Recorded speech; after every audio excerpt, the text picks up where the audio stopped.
Hello guys and welcome to the first episode of an overview of. Today we are doing an overview of Sonic Forces. Sadly our collaboration didn't go through because me and the person who I was going to collaborate with have had a bit of a fall now. But let's get into it. So Sonic Forces is kind of... it's a weird experience and it's hard to explain, but it was widely speculated to be Sonic Generations 2, and ended up being not what it was expected to be. The game previous to it, Sonic Mania, was an amazing game, but they kind of ruined Mania with this game because of how they needlessly incorporated something that we'll talk about in this. But let's talk about the first style of gameplay, Modern Sonic.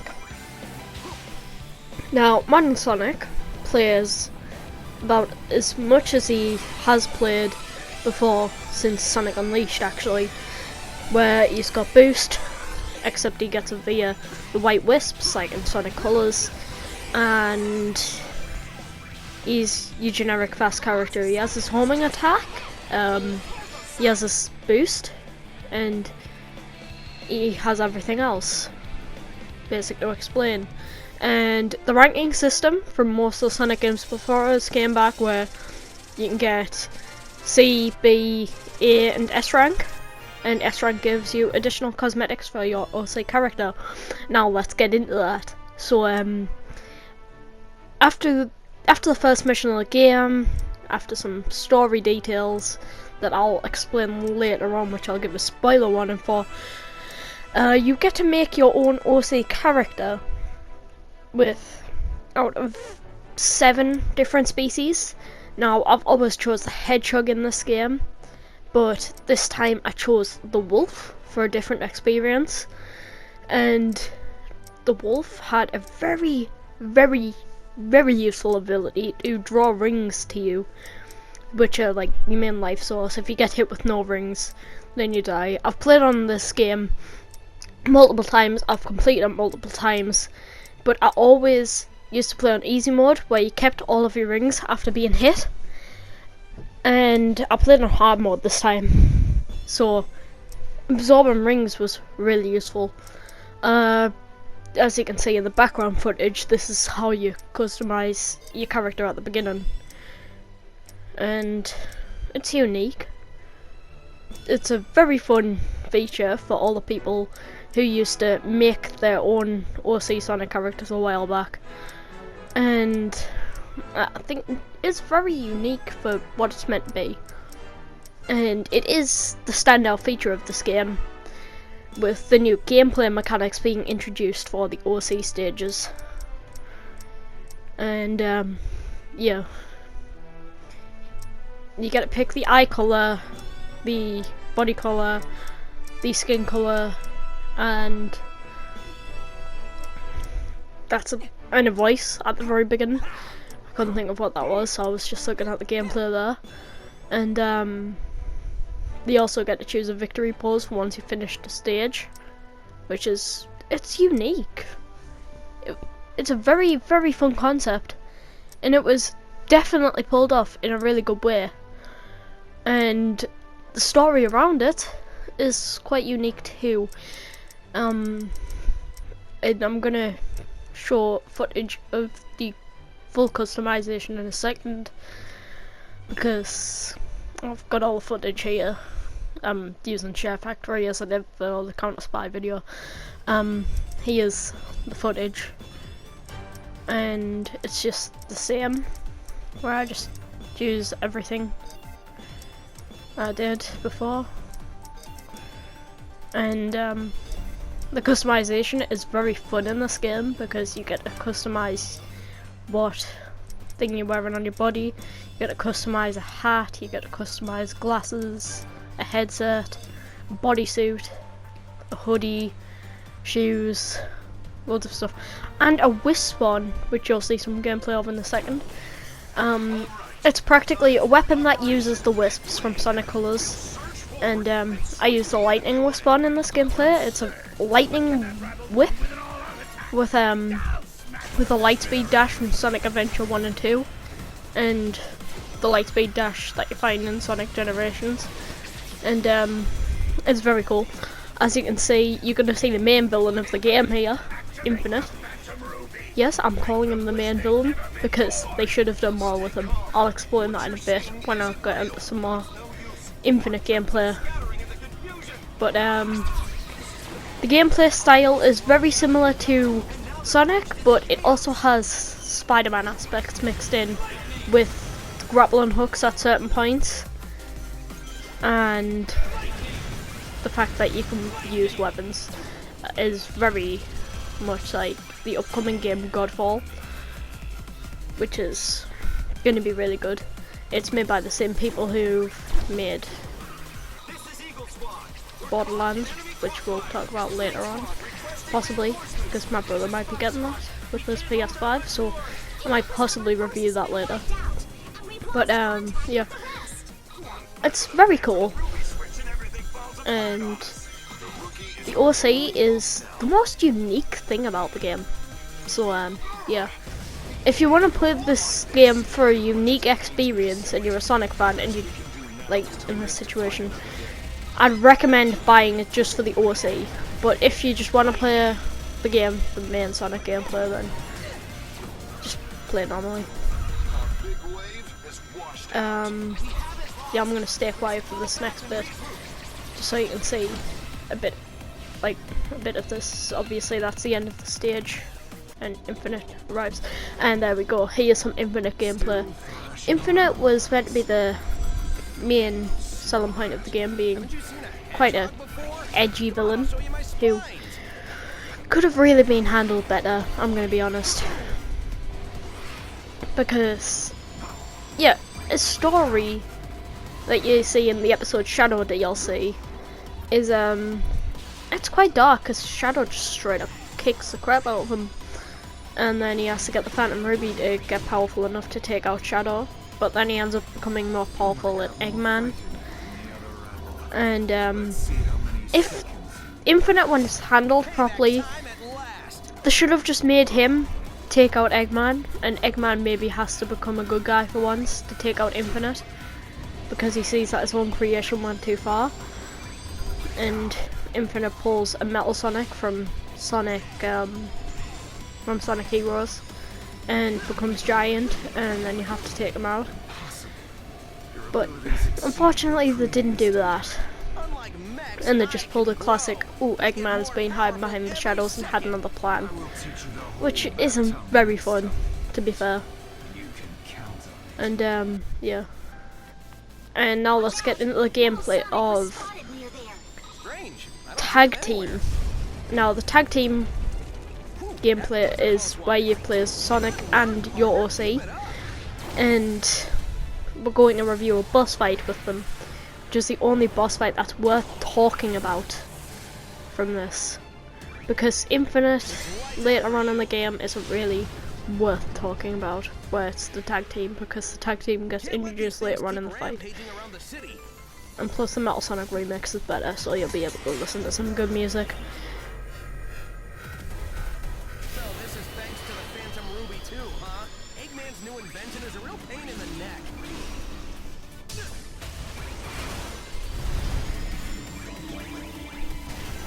Just a good old throwback to Sonic CD, if any of you have played that. Yeah. So, Metal Sonic's a unique boss fight because you're stuck boosting through the stage and you have to catch up to him as both of them, like as your OC and Sonic, and then you have to take out his shields, which are a bunch of bad mechs, to then hit him, which does quite a lot of damage to him. And yeah, and then he does this overcharge thing where he tries to just do a drill attack and tries to just launch straight at you, but you can easily dodge it, which is the thing with all the tag team battles in the game. They're all the same, but they're unique to any other boss in any other Sonic game, because most of them are just stuck on a 2D thing, and then it swaps to 3D and you have to try and catch up to the boss, and then you go to a normal 2D fight, and yeah, it's at least different. So yeah, and you see me collecting some of the collectibles from this game, the number rings and the red rings during this. There's also silver moon rings, which are really unique and really fun to get. I have gotten quite a lot of them before on one of my first playthroughs, and it looks like it's an easy platinum, but it's really not, because of the fact that you have to complete all the missions. And here's the double boost.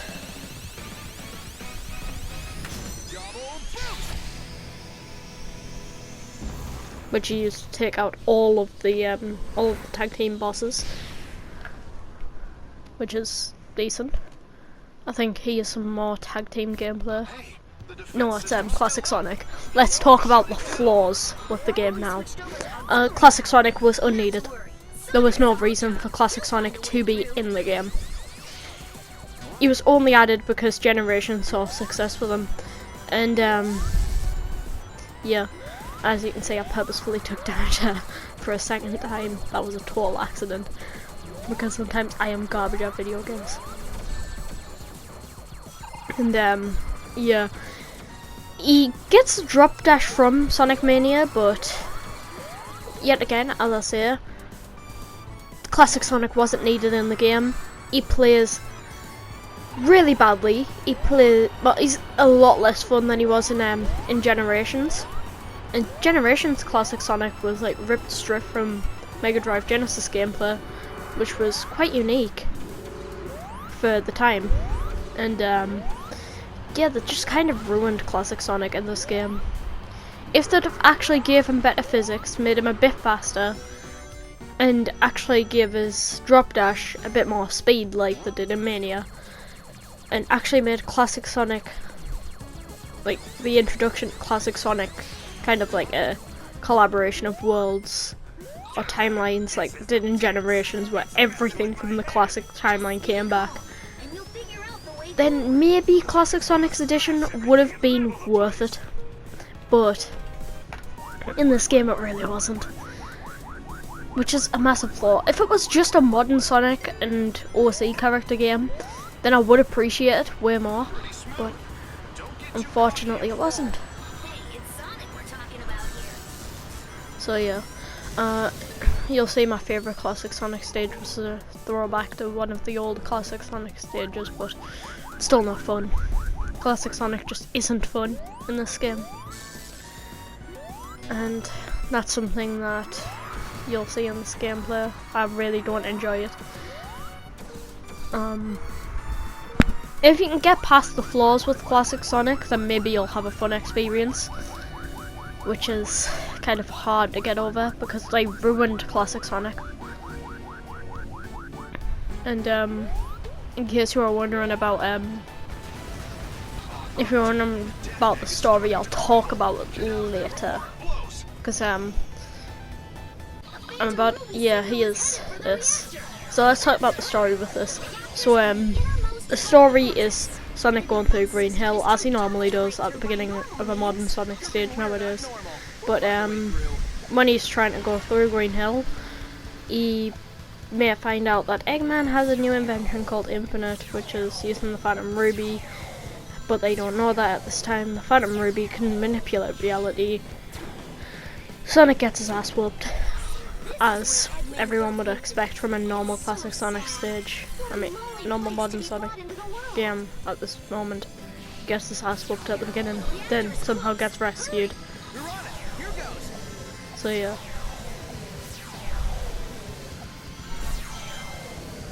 And then the OC comes, finds out that Sonic's actually alive, because everybody thinks he's dead, but he's not. Tails has gone mad because of the whole Sonic apparently being dead thing, which he's not, as you'd know. And yeah, Tails ends up finding Classic Sonic on his time off, and when he finds Classic Sonic, he's just like, maybe you're the whole, but he doesn't know about the new rookie and that modern Sonic's actually alive. And later on, Classic Sonic and Tails overhear a conversation that Eggman and Sonic is alive. So they go and find them, they all team up. They take down Infinite, find out that Infinite wasn't the main problem that they were looking for. And then and then Eggman shows his true colours and uses the Phantom Ruby for himself. And totally leaves Infinite to die. Which is something that Eggman would of course do because he's an absolute douche. And isn't a nice person. As you'll learn if you play every single other Sonic game. And he is the final boss. Where Eggman is just disbanded. Well, it's just threw away Infinite to become the most powerful person himself. And they have to take out the Phantom Ruby the final time.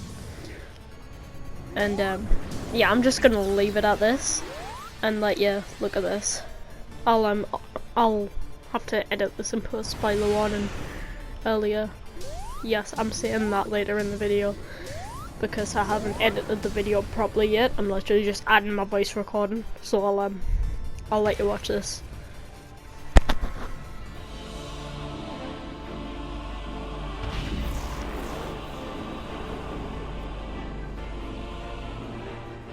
Go on, rookie! I know you can do this! Our fate is in your hands.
There's nothing the three of us can't achieve together. Victory is ours for the taking. Triple boost.